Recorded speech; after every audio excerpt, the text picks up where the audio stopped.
What if the secret to building a billion-dollar empire is not just about making money, but about empowering others to succeed? Let me tell you the story of a man who turned that idea into a legacy, Tony Elumelu. Tony wasn't born into wealth. He grew up in Nigeria, in a humble environment, where he saw struggle and potential coexisting. After studying economics, he got his first job at Union Bank as a salesman. No fancy title, just ambition and hunger.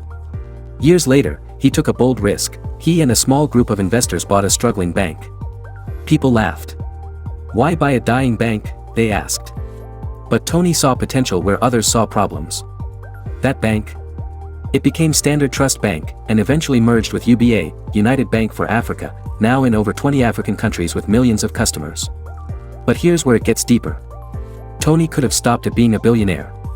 He could have stayed in the boardroom, counting profits. But instead, he asked, how do I create more Tonys across Africa? That question gave birth to the Tony Elumelu Foundation, a platform that has empowered over 15,000 African entrepreneurs with seed capital, training, and mentorship.